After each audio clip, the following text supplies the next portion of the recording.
que é o caso agora, né? Uhum. Inclusive, a gente acredita que ela vai trazer muitos votos para a nossa federação. Certo. Nós estamos hoje, a federação, você tem que computar voto para todo mundo, é PT, PV, PCdoB, isso é a federação. Uhum. E a nossa coligação, ela é mais ampla que isso, porque tem a rede, o PSOL, tem a UP, o PCB e o PMB. Certo. Até aproveitando o seu conhecimento da legislação, eu sei que essa questão de federação é algo novo, né? Recente aí, né? Qual que seria a diferença de federação e coligação?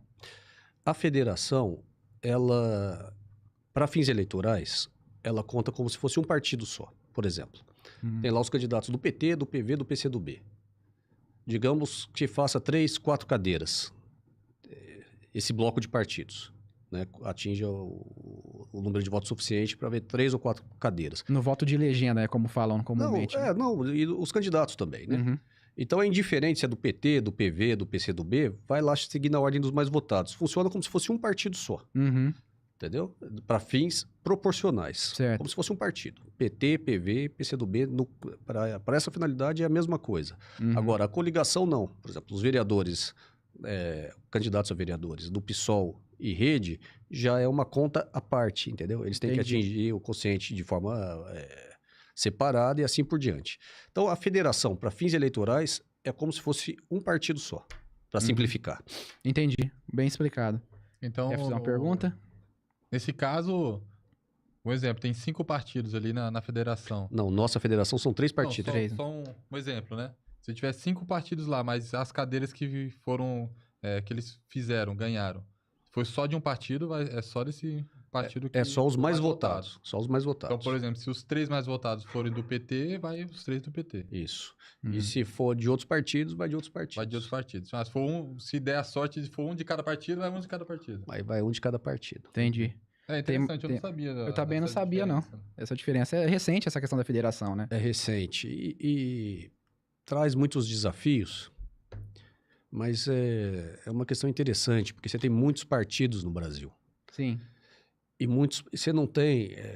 o ideal, o cenário perfeito, é que você tivesse o mesmo número de partidos de correntes ideológicas. Uhum. Você tem, creio que hoje no Brasil, 35 partidos. Você não tem 35 correntes ideológicas na sociedade, entendeu? Ou permitir candidatura independente também, né? Já facilitaria bastante. Mas assim, na verdade, acho que o partido é um instrumento fundamental para organizar a disputa política, o jogo político e para deixar mais claro as opções. Ok. Então, o ideal seria que tivesse o número de partidos conforme o número de correntes ideológicas e políticas que existe na sociedade. E a gente sabe que não é assim.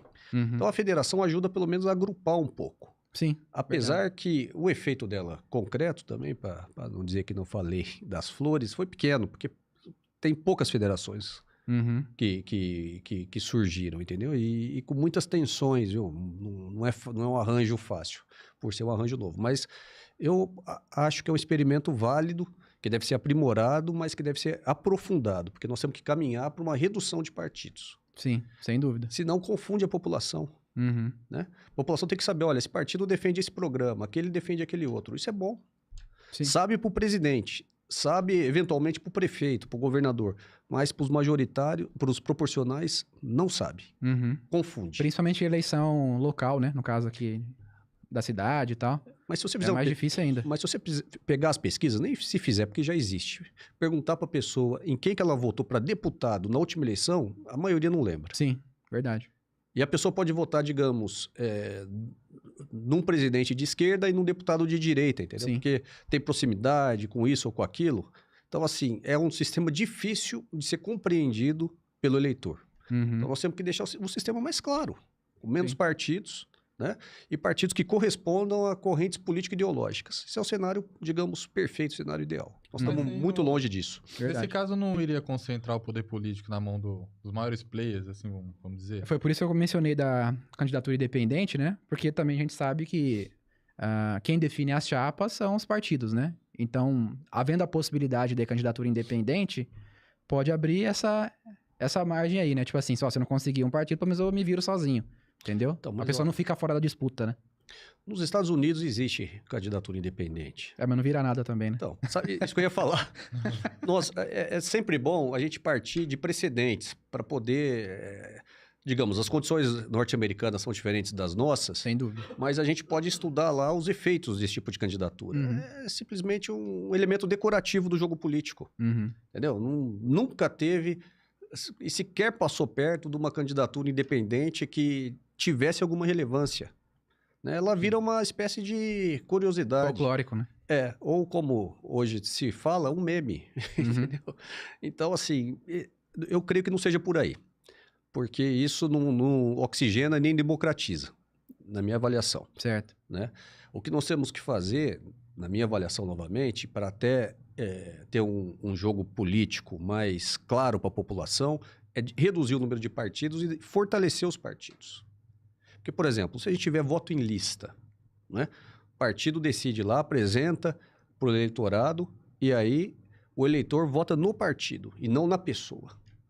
Isso você começa a trazer mais o programa para primeiro plano e não o indivíduo. Uhum. E quanto mais fragmentado for, maior o custo de negociação para quem está governando. Sim, com certeza. Para qualquer um. Para qualquer presidente. Quem falar que não é assim, presidente, ou governador, ou prefeito, quanto mais fragmentado, o custo de negociação vai ser maior. Então, se você reduzir e deixar mais correspondente a linhas políticas e ideológicas e fortalecendo os partidos, você diminui a barganha. Não existe solução mágica para isso. Quem fala, olha, não vou, tal. Você vê, sem entrar muito nesse debate, mas o Bolsonaro. E eu não estou aqui falando em tom crítico nesse caso. Faço 1 milhão de críticas a ele, tenho 1 milhão de motivos para fazer crítica. Certo. Mas o Bolsonaro venceu, falou, não vou negociar o Centrão. O que ele teve que... Quer dizer, na campanha. O que ele teve que fazer no outro dia? Ele tinha que fazer mesmo, não tinha outro caminho. Ele teve que sentar e negociar, porque senão não governa. Sim. E qual que foi o custo de negociação disso para ele? Altíssimo, como para qualquer outro presidente. Então você tem um sistema que dificulta governar. Entendeu? E, portanto, a gente tem que, na minha opinião, a reforma política é fundamental para o país. Fundamental para o país. Uhum. Tava tentando